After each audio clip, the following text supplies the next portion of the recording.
They called her the Ink Girl when they wanted to be kind, and the Scullion's daughter when they did not.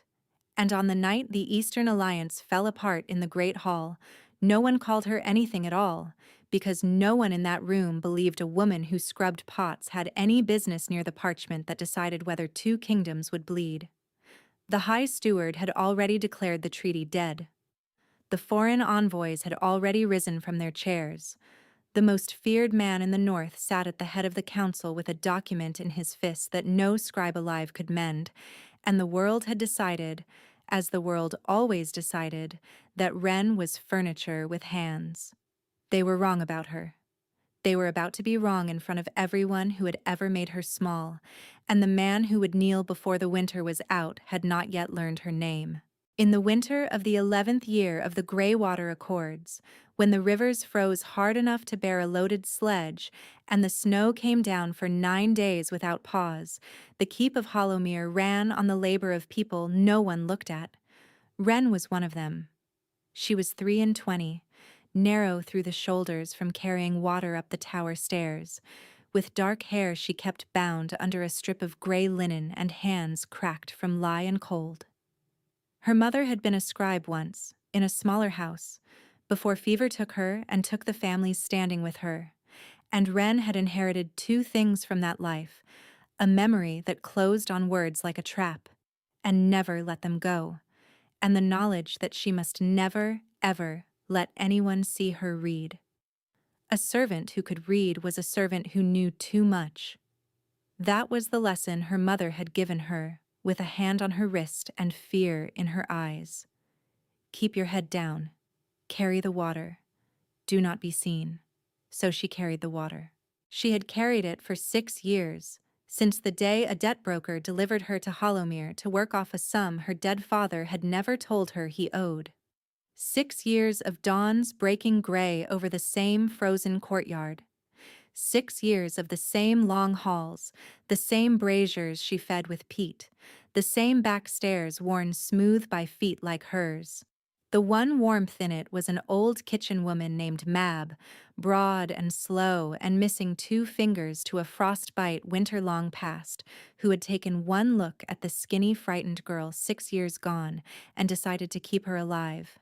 Mab called her Sparrow. Mab saved her the heel of the bread. On the night the treaty died, it was Mab who sent her up to the council hall with a tray of mulled wine because the regular girl had taken a fever, and Mab trusted no one else not to spill it on a foreign duke. The hall was a cavern of gray stone and black shadow, lit by a fire too far from the great table to warm anyone at it.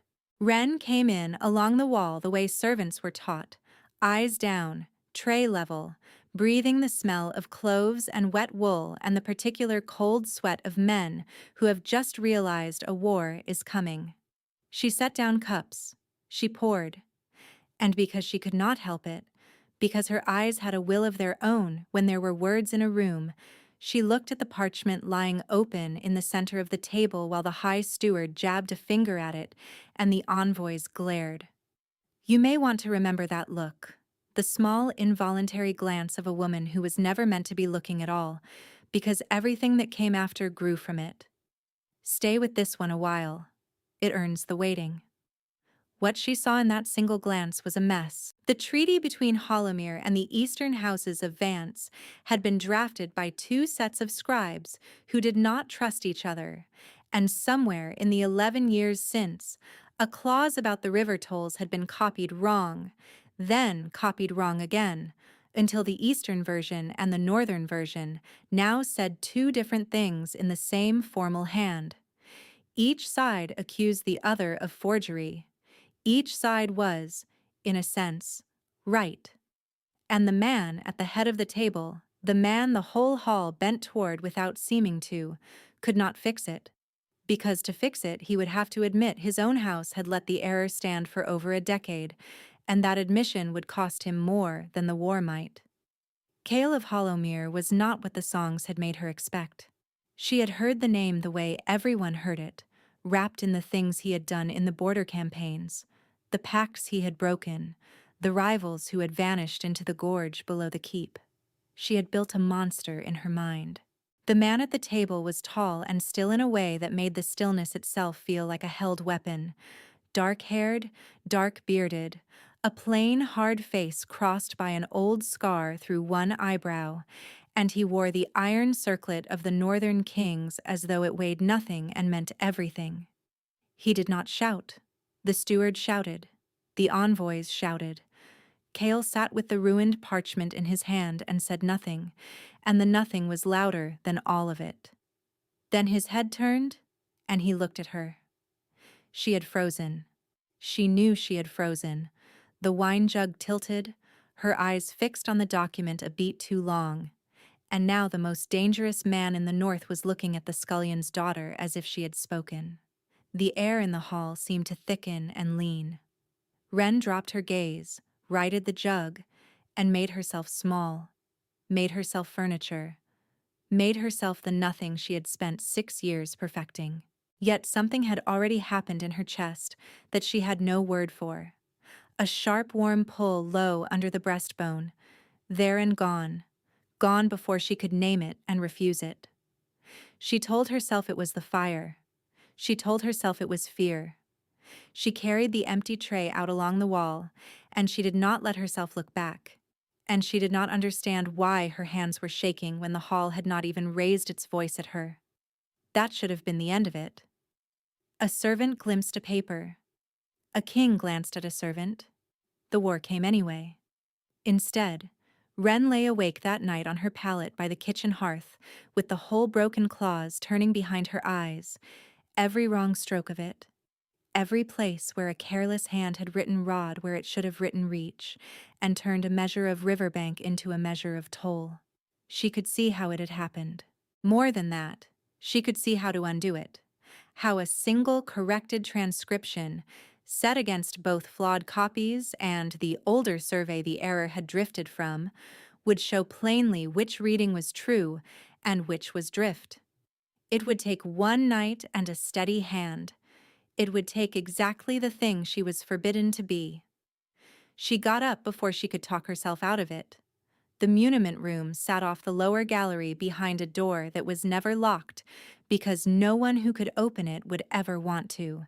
A cold, narrow chamber lined with chests and shelves of rolled vellum that smelled of dust and old smoke. Wren had been inside it twice, both times carrying coal. She knew where the lamp oil was. She lit a single wick, shielded it with her body, and began to pull the survey rolls. And her hands, the cracked, lie-burned hands that carried water, stopped shaking the moment they touched the parchment. Because here at last was the one thing in the world she was good at and was never allowed to do. She worked through the dead middle of the night. She found the original survey from before the Accords, brittle and water-stained, but legible. She found both flawed copies. She ground a little oak gall ink from the cake on the scribe's shelf, cut a fresh nib from a goose quill with the small knife she used for bread, and on a clean sheet she wrote out the contested clause as it must have read at the first, every measure reconciled. The river tolls fixed where the land itself fixed them, in a hand so close to the formal house style that even she had to look twice to find herself in it. The cold ate into her. Her breath fogged over the page. She did not stop. When the corrected sheet was dry, she set it between the 2 false copies and the old survey, weighted at the corners with river stones, so that anyone, even a man too proud to admit an error, could see the truth assemble itself without anyone having to confess to anything. Then she banked the lamp, and she carried herself back to the hearth, and she told herself she had done a foolish thing and that no one would ever know. She believed it too. She had spent 6 years being no one.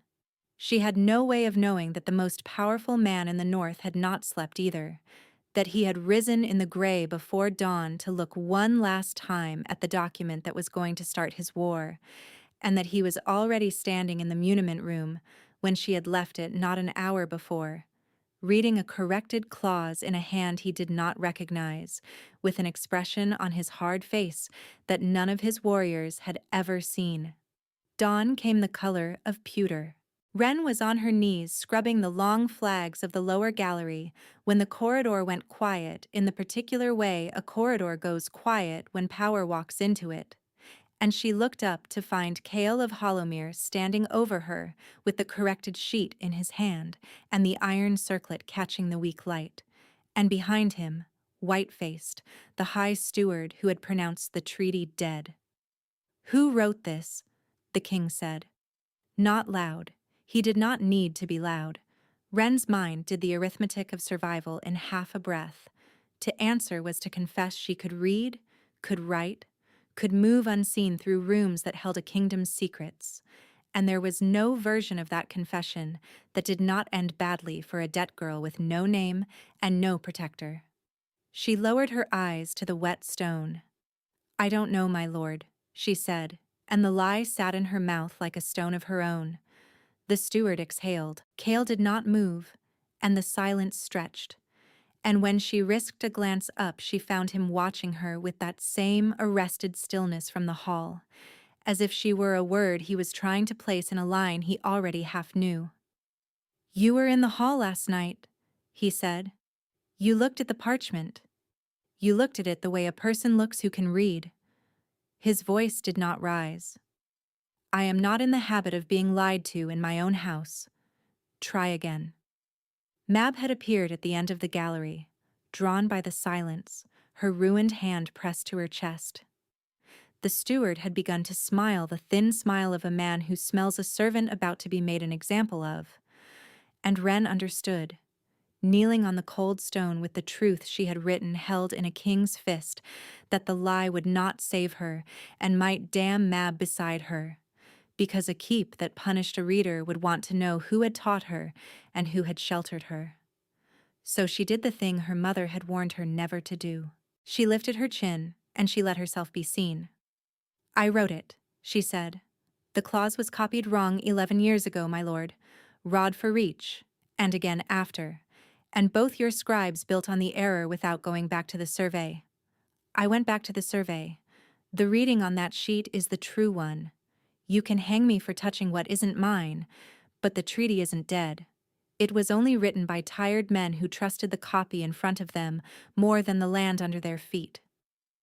For a long moment no one in the gallery breathed. The steward's smile had curdled. Mab had both hands at her mouth now, and the king looked down at the kneeling water girl who had just corrected the scribes of 2 kingdoms in a single night, and something moved behind his eyes that Wren, in all her practice at reading what was written, could not read at all. He did not have her dragged away. That was the first wrongness, the first crack in the mask the songs had built. He crouched, slow, until the iron circlet was level with her face, and the scarred king was looking at the scullion's daughter eye to eye on the wet flags of the lower gallery, and he held up the corrected sheet between them. "Walk me through it," he said, "all of it, now." Not a threat, a question from a man who did not ask questions. The steward made a strangled noise about protocol and was silenced by a single lifted finger without the king ever looking away from her. So she walked him through it. There on the floor, and then at a table he had cleared with a sweep of his arm, Wren laid the false copies against the old survey and showed him the drift, stroke by stroke, the way the error had bred in the dark of the muniment room across 11 winters, while proud men signed beneath it. He followed every word. He asked exactly the right questions, the questions of a man who could not write the thing himself but understood power well enough to know precisely what this mending was worth. And twice, when she reached for a roll, his hand was already moving it toward her, and the second time his fingers brushed the back of her cracked hand, and a spark went through her so sharp and so wrong that she pulled back, as if the parchment had burned her. He noticed. He said nothing. Yet she saw his jaw set, saw him file it somewhere behind that hard stillness, and she bent her head over the survey and told herself, again, that it was only the cold. By the time the foreign envoys were roused and recalled, the corrected clause was copied fair and witnessed, and the war that had been certain at midnight was, by the middle of the morning, simply gone, the way a fever breaks. The eastern houses of Vance signed. The steward signed, hating it. And when the senior envoy asked, as a courtesy, which of the king's learned men had found the flaw that had eluded both chanceries for over a decade, the hall went still again, and every powerful person in it waited to hear the king claim the credit and bury the girl. She did, Cale said, and he looked at Wren standing against the wall with her empty tray, and he did not soften it or explain it. The water girl. Wren. It was the first time anyone in that hall had said her name. She felt it land like a hand between her shoulder blades, and she saw, in the faces turned toward her, the exact moment the keep recalculated what she was. And she understood, with a cold certainty under the brief warmth of it, that being seen was not the same as being safe, that a servant who had just been named more useful than the king's own scribes had also just been named a thing worth taking, worth using, worth removing. Her mother's voice was very loud in her memory. Do not be seen. She had been seen. There was no carrying that back up the tower stairs. What followed was not the safety she might have imagined. It was a different kind of danger wearing better clothes. The king had her moved out of the kitchens and into a small dry room off the muniment gallery, with a brazier of her own and a chest of survey rolls he wanted reconciled. 11 years of accumulated drift in the records of a kingdom that had been too busy fighting to keep its parchment honest. Mab wept and called her Sparrow and pressed the bread heel on her out of habit, and Wren held the old woman and felt the floor of her life tilt under her. She did not trust it. She had learned the hard way that when the powerful lift you, they lift you to where you have farther to fall. The work, though. The work was a kind of breathing she had forgotten she could do.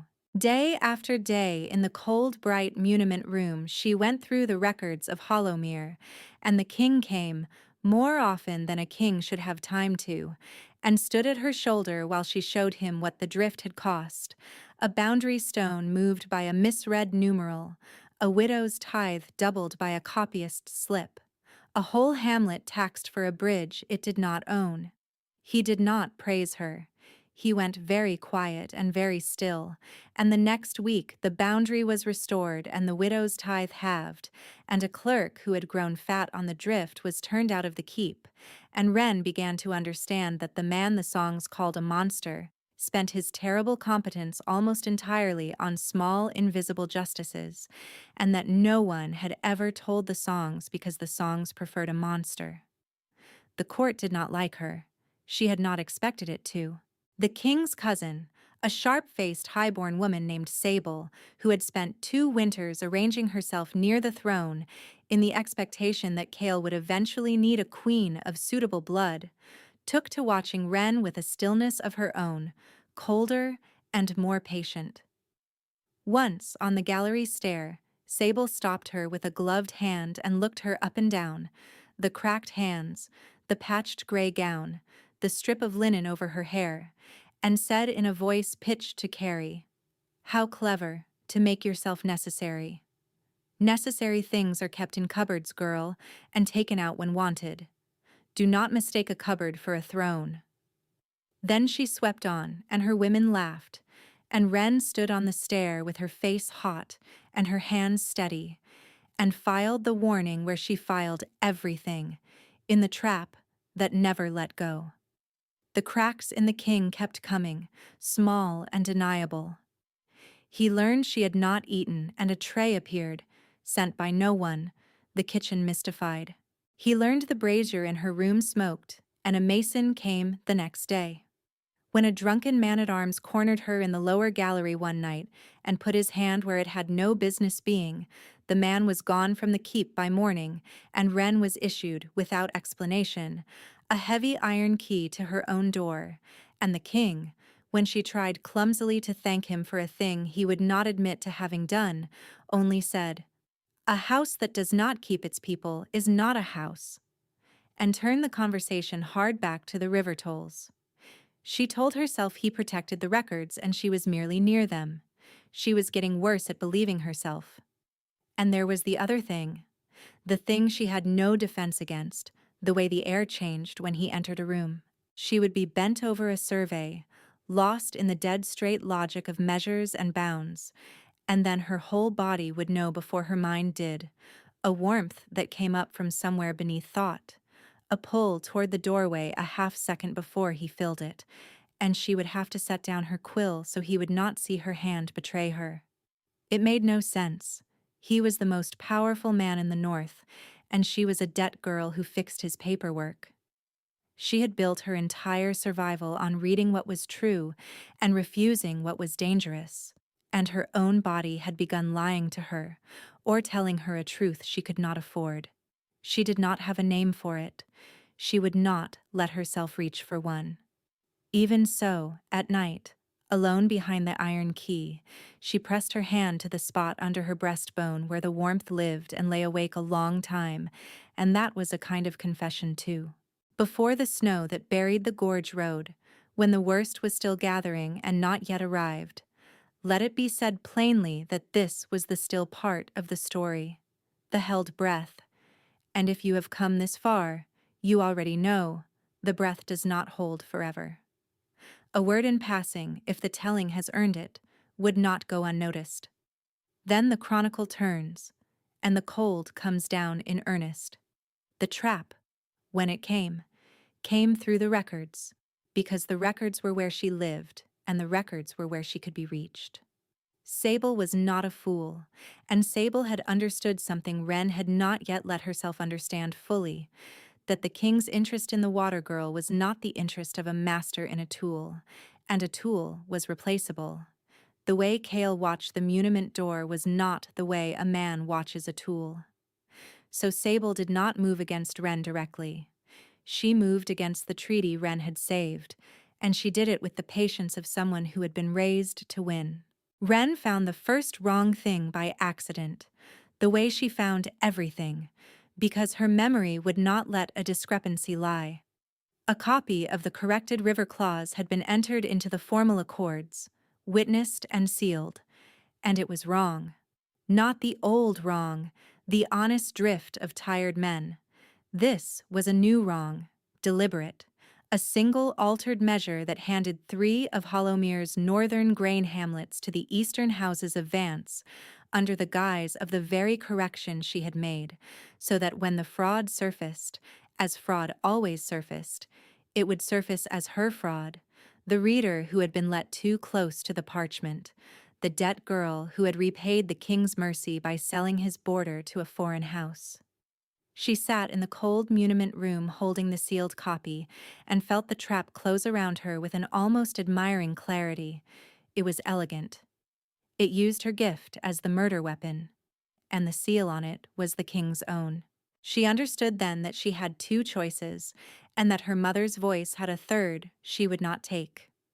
She could run, tonight, before the fraud surfaced, and spend the rest of a short life as a hunted forger. She could go to the king and gamble everything on a man she had no reason to trust except a warmth under her breastbone that she did not trust either. Or she could keep her head down and let it happen and hope to survive as furniture. And that was the third choice, her mother's choice, the safe one. And she found, sitting there with the false seal in her hands, that she had somehow stopped being able to make it. She went to find the king, and she could not, because the king was gone. He had ridden out 2 days before to the eastern border to settle the formal exchange of the corrected accords in person, a journey of 3 days through the gorge, and the message that reached the keep on the night Wren found the fraud was that the king's party had been ambushed in the high pass, that the escort was scattered or dead, and that Cale of Hollowmere had been taken. Not killed, taken. And the man who held him, the message did not say, but the muniment room said it for her, because Wren had read everything by now, every ledger of every alliance, and she knew which eastern lord profited if the corrected treaty never returned. Which lord had a quarrel with the Duke of Vance, and a hunger for the northern grain hamlets, which lord had the men and the gorge keeps to hide a king. Sable had not acted alone.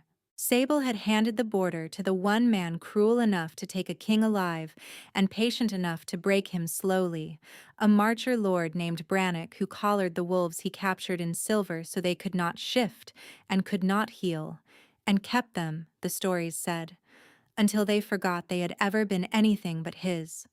Silver. The word went through the records and through her at once.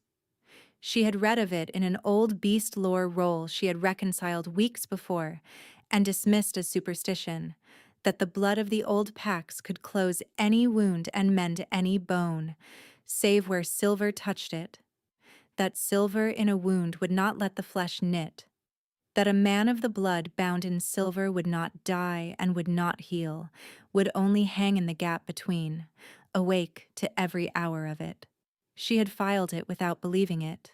She believed it now, and she understood, with the cold, clean logic that was the only gift she had, that whatever Kale was, whatever the iron circlet truly meant, the man who had named her in his hall was at this hour bound in silver in a gorge keep 3 days off, being kept in the gap, and that the keep he had lifted her into was now run by the cousin who had set the whole thing turning.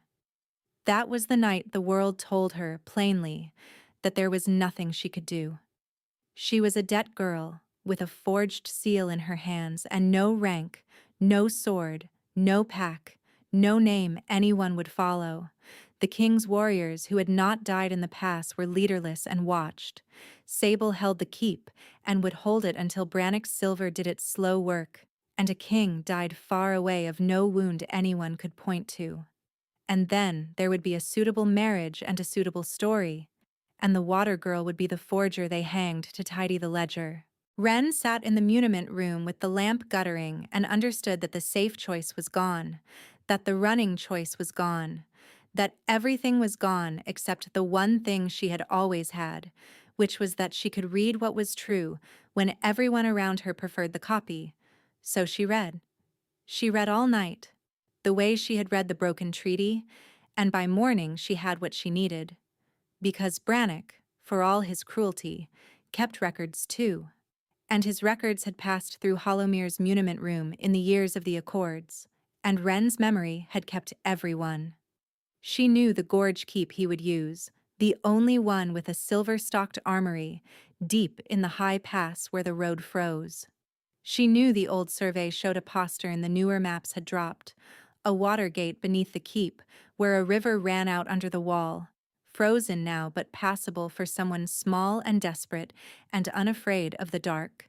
And she knew the one thing silver could not stop, which was a true clause set beside a false one, because Brannock's whole plan rested on the forged treaty surfacing as hers, and if she carried the proof of the forgery into the open, before witnesses, the fraud died and the war it was meant to start died with it.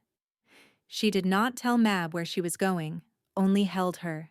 And the old woman with her ruined hand looked at the sparrow she had kept alive for 6 years and seemed to understand anyway, because she pressed the bread heel on her one last time and said, "You come back, hear me, you come back, and you bring him."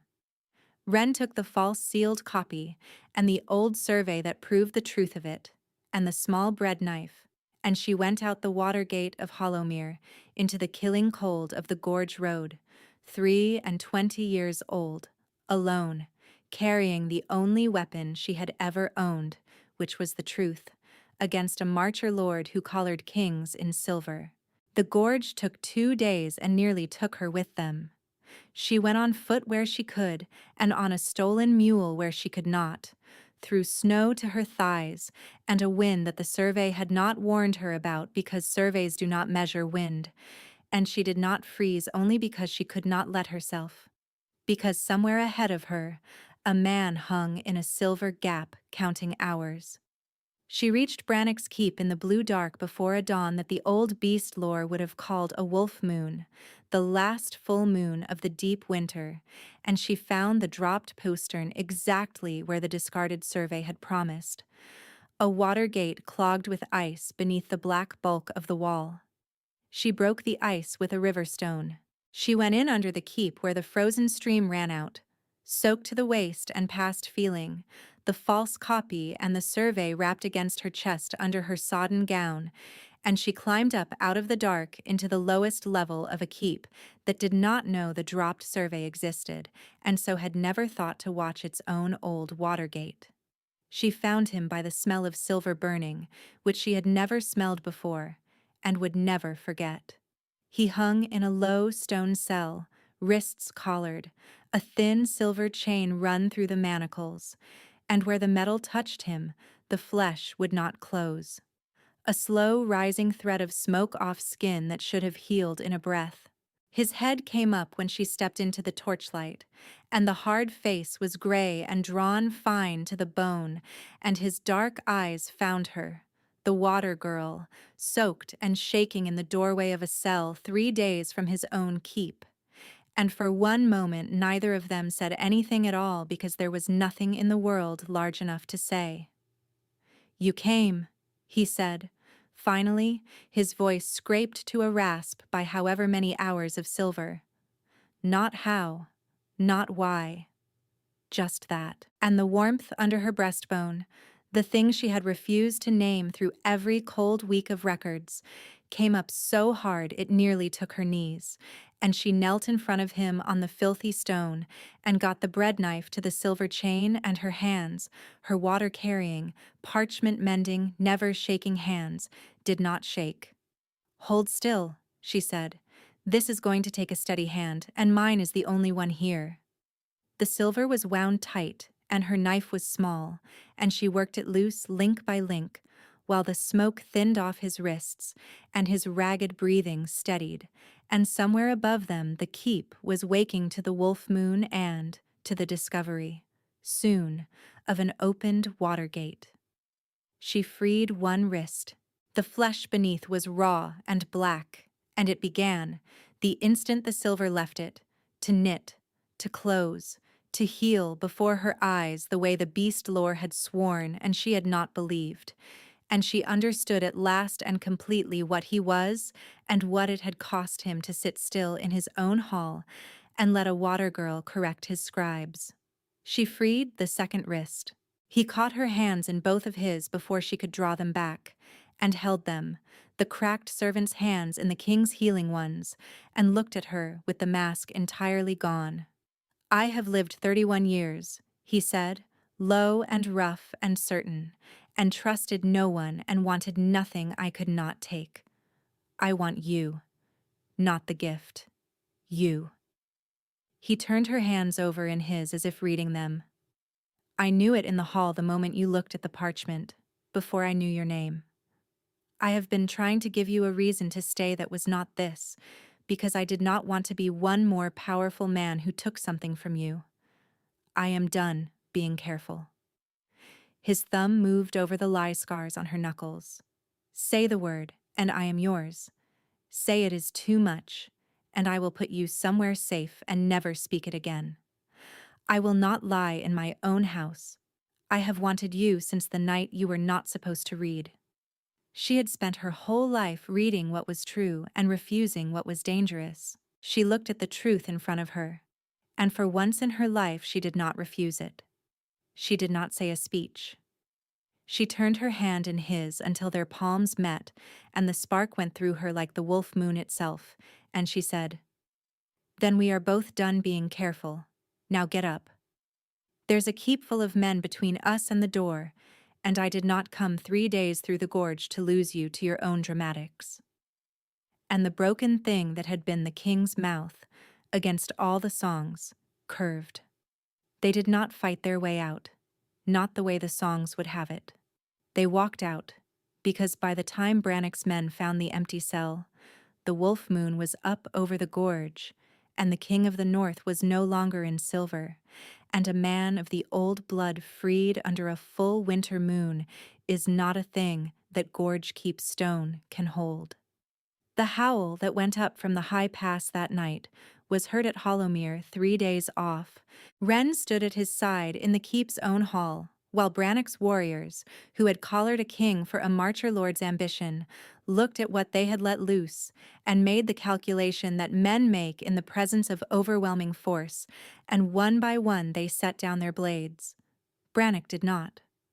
Brannock came down his own hall stair with a silver-edged blade, and the confidence of a man who had never yet been wrong about who held the power in a room, and he was wrong one final time. It was over quickly, and it was not gentle, and the wolf moon through the high window lit the Marcher Lord's end as the just close of a treachery. Not a thing relished, a snapped finality on the stones of the hall he had thought to win a kingdom from. Then the king turned from it, and he did not look at the body, he looked at her, and he held out his healed hand, and the water girl who had carried the proof of his innocence 3 days through the killing cold took it. They rode back to Hollowmere under a sky scoured clean, and the keep that had named her furniture 6 years before assembled in the great hall to receive its king, and Sable was there, of course, white and composed at the foot of the dais, having heard the howl and understood that her patience had bought her nothing. The hall expected a private reckoning, a quiet removal, the powerful settling matters among themselves the way they always had. They did not get it. Cale walked Wren the length of that hall, past the council table where the broken treaty had nearly started a war, past the steward who had called her a liar on the wet flags of the gallery, and he set the false sealed copy and the true survey on the table before the assembly and let them read what Wren had read. The forgery, the seal, the hand behind it, until every powerful face in the room had performed the same recalculation she had watched them perform once before, and turned toward the foot of the dais. For 11 years the records of Hollowmere had drifted in the dark, while proud men signed beneath errors they were too proud to mend. For 6 years a girl who could read had carried water up the tower stairs and let no one see her eyes. Now the hall counted a different sum. Sable's 2 winters of careful positioning came to nothing in the space of one indrawn breath. The steward who had pronounced the treaty dead knelt because the man beside him knelt, and the man beside him knelt because the foreign envoys had begun to kneel, and the kneel went through that hall like cold through water, rank by rank, until the only people standing in the whole of the great hall of Hollowmere were a Marcher, Lord's exposed conspirator at the foot of the dais, and a water girl at the head of it. And then Sable, too, went down. Not in submission, but in the collapse of someone who has just watched the floor of her future fall away. And then the King of the North knelt. He went down on the dais of his own hall, before his own court and 2 kingdoms' envoys, the iron circlet level with the eyes of the woman the keep had called furniture, and he took her cracked hand in his healed one and pressed it to the place over his heart, where the old blood lived, and he held it there in a silence so complete that the fire could be heard. He did not make a speech. He had already said the only thing that mattered, in a silver cell 3 days off, where no one but she had heard it. This was the saying of it where everyone could see. She did not gloat. She had read enough ledgers to know that vindication claimed by the mouth is worth less than vindication delivered by the world, and the world was, at that moment, on its knees around her. She only looked down at the kneeling king and the kneeling court, and the cousin crumpled at the dais foot, and she felt her mother's old fear finally let go of her wrist, 6 years and a lifetime late. Sable was given to the Eastern houses to answer for the forgery under the Duke of Vance's own law, which wanted her rather badly. The conspiracy that had reached up through the keep was named in full before witnesses and pulled out by the root, clerk by clerk, seal by seal, until the records of Hollowmere were honest for the first time in 11 years. What the world called her after that was not queen, not at first, because the world is slow and titles are heavy, but it called her the Reader, and it learned to say it with the weight it had once kept for the name of the king. She kept the muniment room. She would not give it up, and he did not ask her to, and the survey rolls of a kingdom passed through her trap of a memory until there was not a moved boundary stone or a doubled widow's tithe left in all the north that she had not found and set right. The iron key to her own door she kept too, though she no longer needed it, hung on a nail by the muniment door as a thing she had once been given when being given a lock was the kindest thing anyone had done for her. In the first thaw, when the gorge road opened and the rivers she had once measured on parchment ran loud and free under the breaking ice, Mab came up from the kitchens with her ruined hand and her bread heel, and found the sparrow she had kept alive, standing at the muniment window with the king beside her. The two of them bent over a survey, arguing in low voices about a measure of riverbank, and the old woman set the bread down on the sill, the way she had every day for 6 years, and went back down to her kitchen smiling. Wren picked up the heel of the bread.